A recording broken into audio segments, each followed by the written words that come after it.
happy to be a part of this conversation where we have people from the brand side of things and also from the enablement side of things. So maybe just to set context, the topic that's been given to me is MarTech for India. And generally my lens is to try and double click into a fewer things so that you leave with some interesting ideas, some interesting insights and stories from the lives of all of these gentlemen, which are the things you probably going to be able to apply in your worlds tomorrow. Right, so my personal introduction, I lead growth for a company called Webengage. It's in the space of user engagement and retention. And I've been on the customer side, so I'm fully resonate with the kind of possibilities MarTech offers. And here, I would love to just have all of these gentlemen double click on their worlds. So just to set the ball rolling, maybe Shashank, starting with you, talk about the context of what MarTech means in your world and some interesting deployment stories that you found really, really fascinating, right? Yeah, good morning, everyone, and thank you for that question. MarTech, of course, is becoming increasingly important. In auto industry, roughly 25% of the spends of marketing are on MarTech globally. For us, for India, it's still around that 15-16% mark. So there's a long way to go. And MarTech, of course, enables us to do very personalized and direct communication with consumers, to nudge them at the right time. And we have been actually at it for a long time. Yeah. And since 2005, when we started a DMS system, we have actually 2.5 crore users, our customers. And we have a lot of transactional data with them. Because, you know, in automobile, you not only buy a car, then you buy accessories, insurance, renew insurance, you have finances, et cetera, et cetera. So we have built a huge, since 2005, a huge transactional data. But recently, because of the new tools available, new technologies available, we've been able to catch a lot of interactional data as well, visits to websites and, you know, and other things. So we have now on our CDP a whole lot of data put in data warehouse, and that data warehouse gives us a single view of customer, enabling us with that customer to interact with it. And you asked about examples, yes, and there absolutely. Are, of course. You had a whole bunch when we just spoke, so please, by all means. Yeah. So there are many examples. For example, you know, my favorite one is when, you know, one of our WagonR customers, the guy had bought the WagonR in 2005, and we knew that his daughter was passing out from the Delhi University College. I think it was Gargi College. She was doing economics. We knew she would be coming into the workforce. That's the right time to catch a customer if you want to sell a car. So we went to her, and of course the system threw that name and that such a thing is likely to happen. Sure enough, she was passing out of the college, and she said, I don't want to buy a WagonR because my dad bought it in 2005. And actually, we told her, no, this is the third version of WagonR. It's absolutely different. And we persisted. She was considering buying a competitor car at that point, and actually she bought the WagonR. And you know, without the data being available, without the tools of analytics being available, it would have not possible for us to approach that customer. This is just one example. We now have connected cars. Yes. So it's a very compelling story, I guess.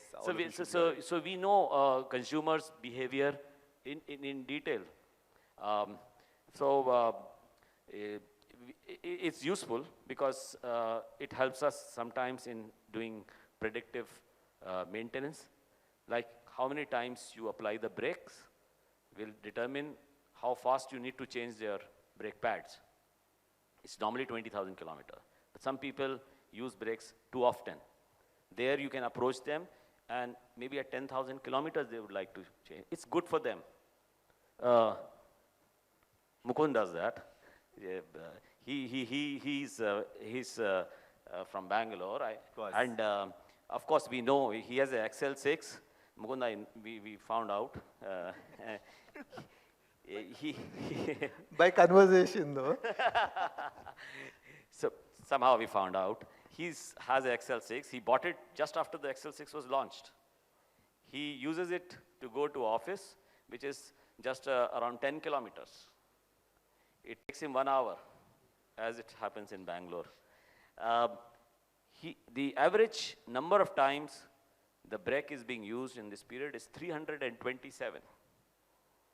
But today, of course, it's not been used even once because his car is stationary at his house. That also we found out. So, so that is too much, which means that you have to,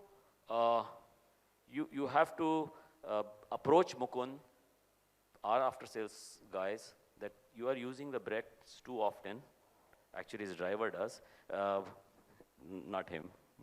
And his brake pad needs replacement after 10,000 kilometer. And when you talk about business, of course, this is like after sales, sure. But even in business terms, you can actually upsell or cross-sell at times when the customer is most likely. So that's called the nudge marketing. Mukund, of course, sorry to make you the target. Mukund also is an RCB fan. A die-hard fan. Die-hard fan. So if he comes to for his vehicle servicing, we often sell accessories at that time. We will not sell accessories at the time when RCB loses, and he's not in such a good mood.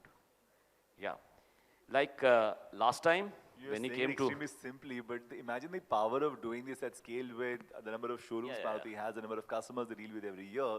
It can actually have a substantial impact on business if you're able to do it right, right? Yes, yes, absolutely. In fact, last time when he came to service, which was on 18th of May, at the JP Nagar workshop, the RCB had just lost. It was a Thursday. They lost the match, I think, to SRH. No, that was the match they won. So at that time, he actually put a big accessory because he's in a good mood. 14th May, there was a win for RCB against Rajasthan Royal. 18th, they won against SRH. But you know, on the 21st, which was a Sunday, they lost to Gujarat Titans. Then we never approached him because he's not in a good mood at that time. RCB has a tendency to lose anyway in IPL. So, I'm wondering if Maruti observes all of this, they're able to utilize this information. I wonder what ice cream folks and Cadbury kind of people should be doing. But, you know, over to you, Nitin, on, you know, the broad lens that you apply to MarTech. And what are the favorite stories that, in your impression, are doing very well? I think very good story, and hopefully the data that you carry is helpful for us as customer experience. You know, I heard the keynote opening speech, and there was discussion around the number of applications that exist for MarTech. And, you know, for example, in Sinch, we are a telecommunication company. We provide SMS, email, voice, WhatsApp, all the OTT platforms. And sometimes what I see is that organizations have gone ahead and adopted a lot of marketing technology solutions.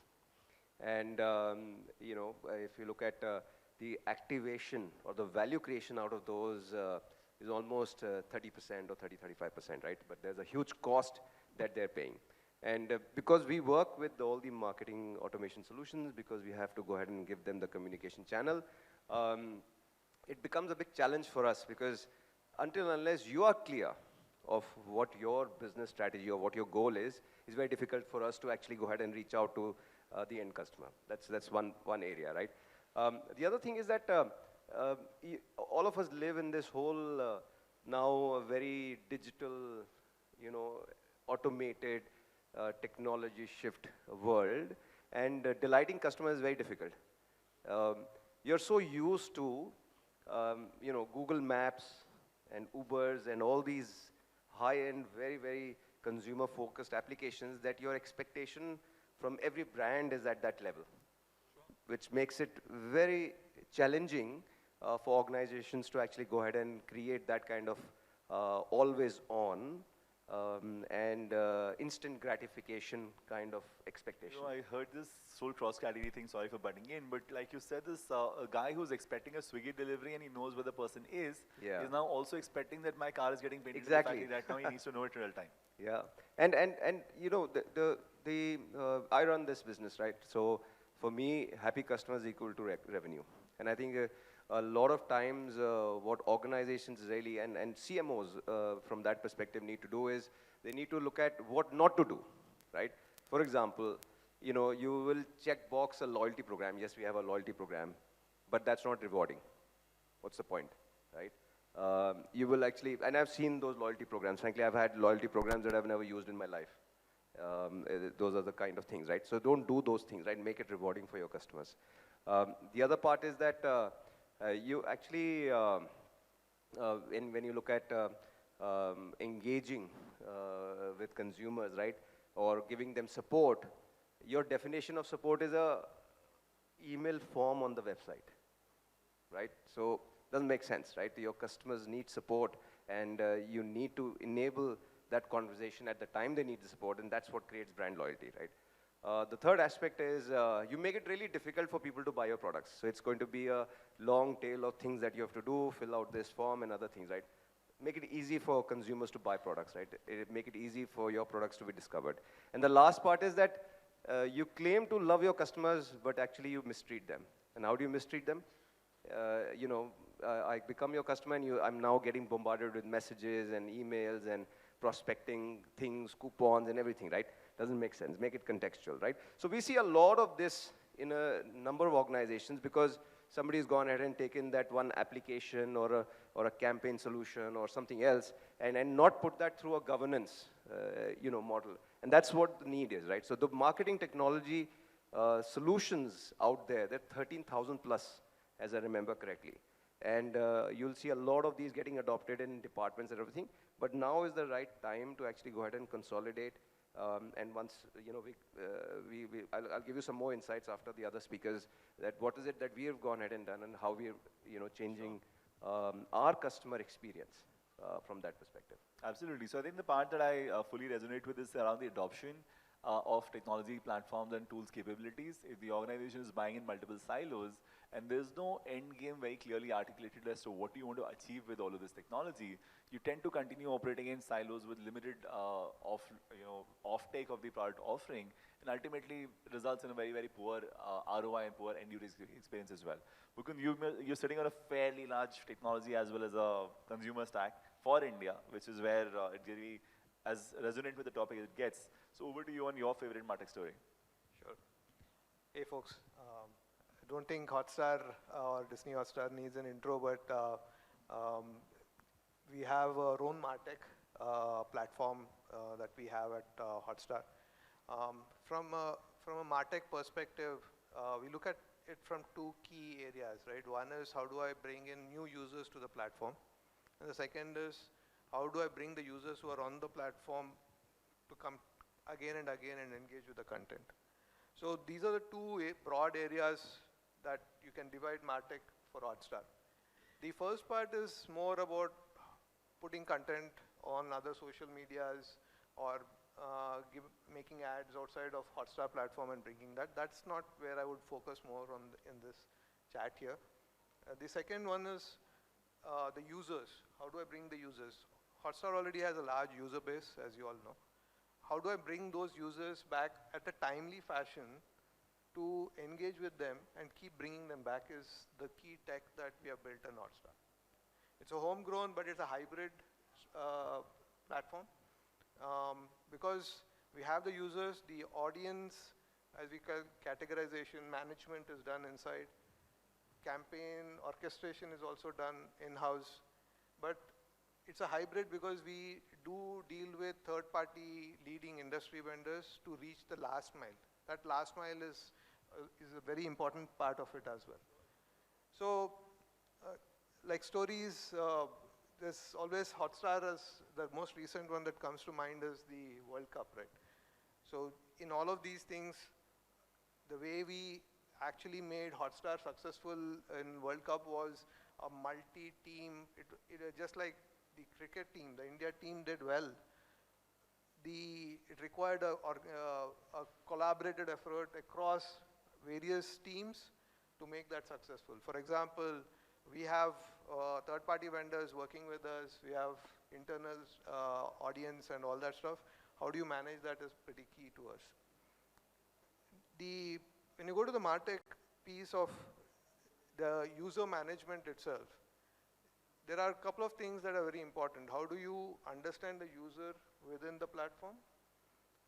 How do you make sure that you reach the users through the various channels that we have built, be it SMS, be it WhatsApp, be it push notifications.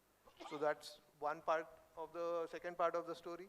And the third part is we also leverage our homegrown ad tech to reach out on the platform as well. So this is, for example, I can get a very good personalized experience or the user information to reach out on the app saying that, hey, you're a sports user. You can engage with sports entertainment content on the platform as well. So those kinds of reach can happen on the platform through the Hotstar tech that we have built, or the MarTech that we have built. Going forward, this whole tech is not only for India, we have also built it in a way that we could leverage the platform outside of India. We are a Disney Plus Hotstar platform. So we are in many other countries outside India as well, and this has scaled across geographies. So that's something that's unique. And coming to the story that is very close to my heart is the ICC World Cup, right? If you look at it, we started the marketing planning, as well as reaching to the user right from Asia Cup. Right from Asia Cup, the pitch around free mobile access for the cricket started right there. And we slowly ramped it up, as you know. We beat our own internal record on the Asia Cup finals, even though it was a very short match. And from there started the journey of the ICC World Cup. The important thing about the World Cup preparation was marketing was being done for various things, not only for users coming onto the platform, but also to advertisers like Maruti. Suzuki was one of our advertisers on the platform, both for TV and digital. And we also built an outreach for self-serve for advertisers to come. We marketed that as well externally. And then internally, we built a system that could scale MarTech to make sure that users who are there, who are inactive as well as active, come steadily onto the platform, right? So if you look at it, we had around 30 million, the exact numbers are 35.3 on the India-Pakistan match. We went to 40 million in the India-New Zealand, and then finals it was 59 million concurrency that we reached. The way we were able to get to that platform, that concurrency and all, we had to orchestrate it with the vendors like the SMS vendors. We had to make sure that they are ready for that kind of scale, because ultimately we are a team together, right? People don't see different vendors within Hotstar. So all of us have to be successful. So we reach out to these folks upfront and let them know that they have to scale their systems for something that historic things are going to happen. And questions would be, what is the reach? What is the scale at which we have to be ready for? And we don't know the upper bound actually. And so that's the beauty of the cricket games that we had seen. The other thing is that what's interesting is, suppose people know, or we know, that at the toss of the match, there will be people coming. At the innings break, people will go off the platform, take a break themselves, and they have to come back. That is most important for me. So we plan that whole orchestration in such a way with the MarTech, so that we send the push notifications, we let the infrastructure vendors know that they have to scale up, and they all come back together on that. So that's the beauty of the MarTech that we have been able to build. These are some beautiful stories on MarTech. And the word I would pick up from that part, Mukund, would be orchestration, because it applies to data processes, it applies to people, it applies to partnerships, because what the consumer needs to see is just one well-orchestrated experience. right? From that lens, if you were to now zoom into a bit about how the India-specific situations to some of these nuances apply that have been your learnings, because as an ecosystem, we're still evolving. MarTech is, in most of our understanding, you've started much earlier, but the real acceleration on the availability of data, the availability of devices with consumers has happened in the last 5 to 7 years. And this is also the time when there's a lot of growth that has happened in the acquisition side of the ecosystem, and there's maybe talent supply available on how to do a great job on a Facebook or a Google, but the whole deployment of MarTech in terms of the user engagement and post-sales side of things and the first-party side of things is still relatively recent. So from that preparation lens, what are the things that you've seen become valuable from a people lens in the last, setting yourself up for success? So when you design this tool or when you're coming up with all these ideas, what are the people choices that you made in that journey, and which is more contextually to India-specific in some sense? Yeah, Me? you can start with. Yeah, so I think first of all is this realization that MarTech is actually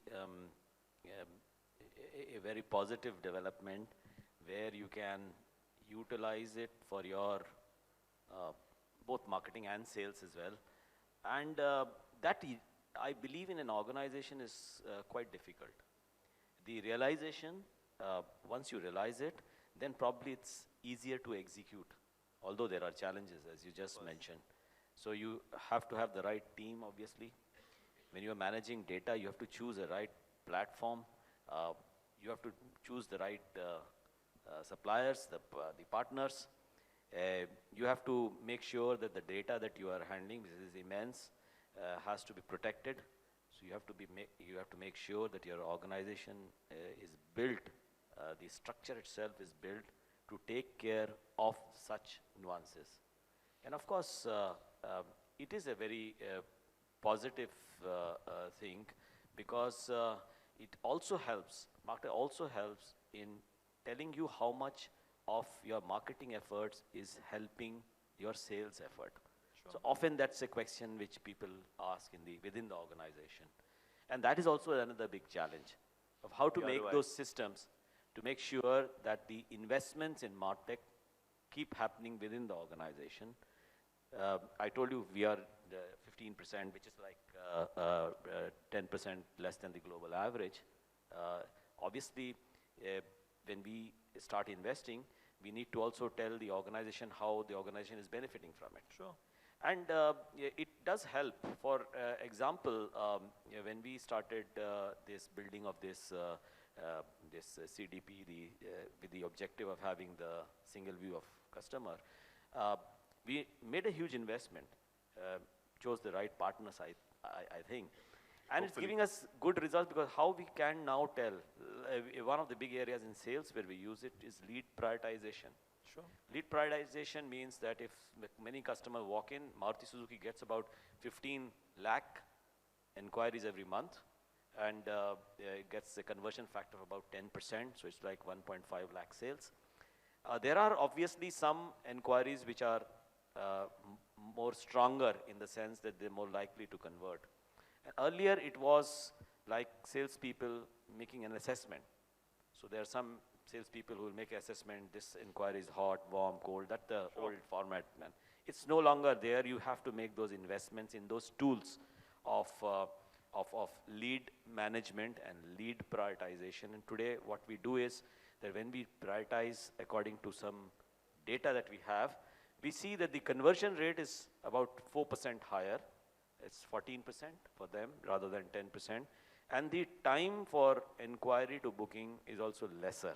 Sure. It's around 12 days normally for on an average, but it's about 9 to 10 days for the ones which we have prioritized. So there are such challenges internally within the organization, but if you can keep showing these results, I think that's one. The other thing which is important is the type of people you bring in. I was about to talk about, zoom into that specifically. Yeah, and there I think, fortunately, India has a great pool of talent in this respect. And although, one of the challenges we face at Maruti Suzuki is that we get in these people and it's like not a pure analytics job. For them, it's pure analytics job. But for the organization, it's like that's not the main thing. we are not an analytics company. So they find it a little difficult. I mean, they're just a support function. So probably you have to show a career path to them within the organization. Otherwise, you have a high churn rate. And that is the other challenge which we are facing, because it's a very evolving for a company the size of Maruti Suzuki and the vintage of Maruti Suzuki, the ease with which you're talking about things like lead scoring, things like customer propensity, is fairly fascinating, because most legacy organizations tend to still, in some sense, have half conviction on making the switch over. The investments, what you're talking about, 25% are not even necessarily 5 or 7% yet. And that's where I think the conviction is the starting point. So for companies who are embarking on this journey, they have to be prepared to make a degree of commitment upfront, without which you'll end up making half efforts, which are very likely to fail, and then you'll have poor ROI outcomes. Absolutely. So that's a fair thing to say. Absolutely. The other thing I also see with a lot of legacy companies is the same struggle, because in terms of getting the people in, because you've got a fairly large technology team, but these are the people who've implemented the SAPs and the ERPs kind of stuff. Now, if you expect them to be able to talk the language of MarTech very, very easily and very quickly, their adaptability may or may not be as high. Correct. So in terms of just this space of getting the right people, what kind of, let's say, upskilling / bringing new people approach here? Yeah, so first of all, within the organization, we have this very good culture, I would say, that we realized exactly the same point. And we sort of trained ourselves and got ourselves trained, not just at the leadership level, but across the organization. And one of the trainings which I attended, the first thing was we were told to read some summary of a book. I think it's from 2000 or so, some Harvard professor about change, disruption. And the basic thought there was that companies with large market share, like Maruti Suzuki, and with a long history of being number one, like we have been number one for 40 years, they tend to resist change and disruption. And the reason they do that is because they are good at the status quo. Why do we say they're good at status quo? Because that's what made them the market leaders, because they were good at what was happening. Sure. And therefore, it is not in their interest that there will be a disruption or change, because they are the best at what is happening today. But remember, companies cannot control change. The change happens irrespective. And we have many companies who have, normal examples are given, this Kodak and Nokia and all those things. So this is a realization which starts from the top and spreads across the organization, that change cannot be resisted. We have to adapt to the change. And that's the first thing which we did. And that's why when you say 2000, that we have been doing it for a long time, actually we've been doing since 2005, the transactional database management, but the interactional database, which we have now added, which means the interaction that you have on our websites, even on social media, or with those data privacy thing, social media, and the interaction at the dealer level, etc. They all get built in our data lake. And that's how we have these examples where we can, do a upsell or a cross-sell or nudge them at the right time, including media. The communication which is to be addressed to each customer is different. What type of systems have you built in your media management in terms of optimizing not only on cost, but also the fact that you reach the consumer at the right time with the right message? So you have, MarTech enables it, like AI, you can actually generate creatives basis consumers. So you have like multi creatives. And there was a recent study in the Sloan School in MIT where the consumers were asked, which one do you prefer, which creative? Designed by humans or designed by AI? They said humans, right? But then they did a test. They were shown creatives designed by AI without telling them, and by human beings without telling them. And they actually preferred the ones which was generated by the AI. And so, by the way, Maruti Suzuki is utilizing that AI technique in terms of creative designing for multiple different type of consumers. Very interesting lenses. You know, Nitin, you had some pointers around the key mistakes that seem to be getting made in this journey of digital transformation, especially with respect to user engagement. Would you want to double click on some of those examples you've seen happen through your experiences? Yeah, I think, you know, they're fairly common, but I'm quite interested in what Shashank talked about, right? In terms of, you know, running a business and running MarTech are so similar because you have so much out there, so much of technology. So huge respect for marketing folks because, you know, from my perspective, I say, what's the ROI? You're spending a huge amount of money. Where am I getting the leads, right? But it's not that easy now. You know, what is it that, you know, we do to avoid those mistakes? Maybe look at two key themes, right? And as I said, that happy customers is equal to revenue. So therefore, we are very focused on how we can engage with the customers. MarTech applies to every facet of our organization, whether it is related to content, whether it's related to advertising and promotion, it's related to creating experiences, it's related to creating e-commerce, sales, service. How do we actually go ahead and get data, and what's the governance model around it, right? So it's a huge facet of MarTech that gets applied to any organization, right? And that, because we spend a lot of money, you know, for me, it's very important to understand what's happening. The other thing that we saw, which worked well for us, was the fact that we applied two things. One, we said that we are going to be strategic and deliberate. What does that mean, right? So I have, you know, growth plans, and I'm saying that, look, this is where we want to go. So we are going to be very strategic in what we are going to do in marketing, and we are going to be deliberate about the tools that we choose, right? And the second part is, you know, we are going to be agile. Now, agile is not a euphemism to saying that we're going to be fast. He said that agile is about, you know, experimenting with new things, and that came, you know, that those two things led to something which we kind of call it a methodology, and it's something called hack, pack, and stack. So, you know, you hack the solution, what you want to do. You go ahead and test out some technology. You see the consumer behavior around that, and then you pack, which means that you tried a few things, but there are a few things that worked. And then you stack it, which means that you are now making it programmatic or automated, right? And that becomes your marketing solution or MarTech solution, right? So these are certain things that we did, which I'm sure with so much to do out there in so many areas, you would like to define a way forward. And that's what, you know, Shashank, you talked about, right? You know, you've got now AI, which is kind of changing the game. We have a lot of AI implemented in our tools, and we see customers benefiting out of it. But again, you know, it's like, is it for everybody? Have you got the baseline set for your engagement and then start using AI, right? Otherwise, you're not going to get anything out of it. So you've got to do the hack, pack, stack style of engagement. Sure. So I think what's very interesting is the whole common lens on becoming agile about your evolution. You're a market leader, but you can't remain a market leader if you don't make these choices aggressively with a degree of conviction as well.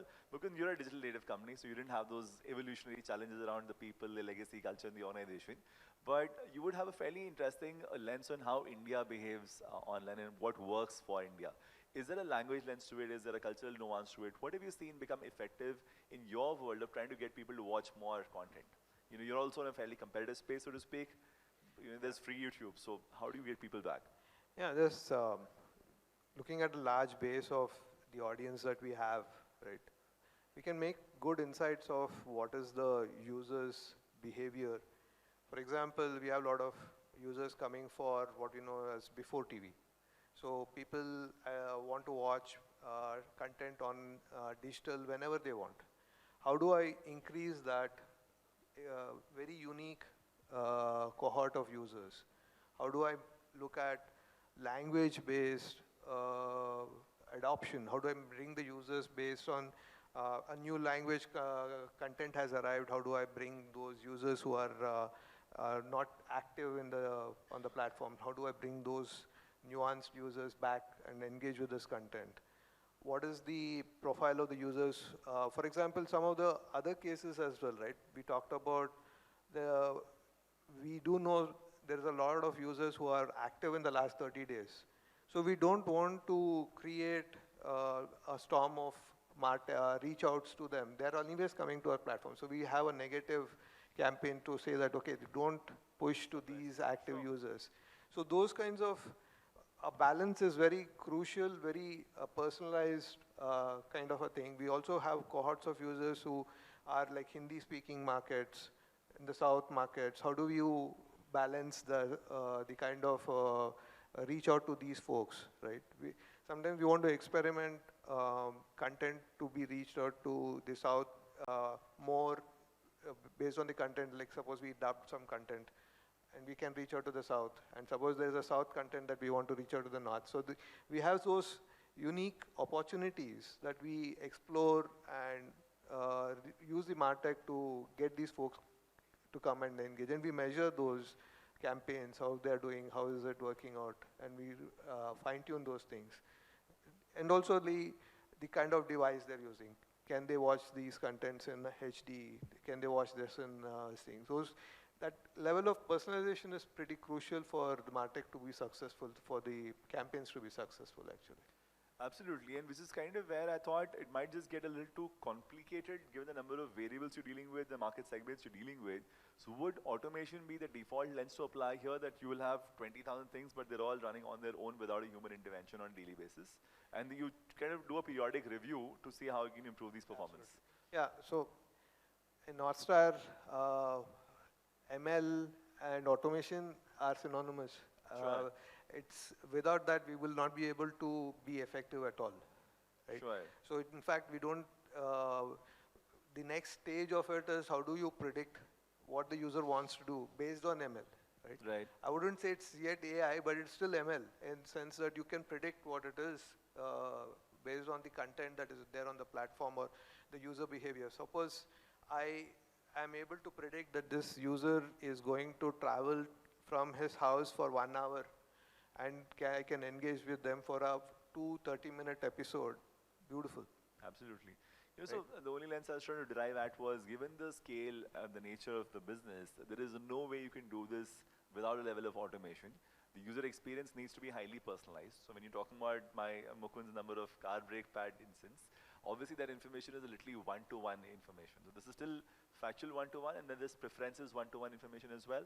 Because if I'm somebody who likes to watch a certain kind of content and there is new arrival of that kind of content, my click-through rate of that communication, if you're sending me that relevant one, is going to be way better compared to what I would do otherwise when a very generic push comes in. So what brands tend to do, in my impression at this point, if they're not doing enough investment on the whole technology process of personalization and automation, you'll end up, let's say, abusing the channels you have available, which is why a lot of us would continue to get a lot of spammy messages from brands which are doing very, very mass blast kind of approaches still across multiple channels. And that is where, in my impression, you end up killing the hen that lays the golden eggs, because if people have uninstalled your application, if people have blocked you on WhatsApp, that's because you've been abusive. And that automatically cuts that channel of communication itself. So if you're going to be mindful about how well are you engaging and being respectful about the user space as well, the kind of outcome that it can derive can be quite phenomenal, because all of the investment, you're talking about 25% of marketing dollars getting spent on technology. Now, obviously, it won't happen unless it's delivering that kind of substantial ROI. So I think a very interesting conversation. Thank you so much, gentlemen. I have one last little point to be made about 2024, one big theme you're chasing, quickly. One big thing. One big thing that would be very exciting for you to kind of execute. We are chasing 3D immersive experience on the metaverse. Wow. Okay, that's phenomenal. What about you? So I think one thing that I would like in 2024 is that you treat your customers as people and not segment lists. Well, that I'm guessing is going to be an every year renewed thing. It's about hyper-personalization. For me, it's very crucial. I need to be able to balance how often I reach, who I reach, why I reach, and how well they're coming back. And that's all. It's already in progress, but more of it is definitely. I think these things compound extremely well in general, because once you build the infra and you keep improving incrementally with a certain degree of agility and decision making, it leads to a fairly interesting set of outcomes at the end of the year from now.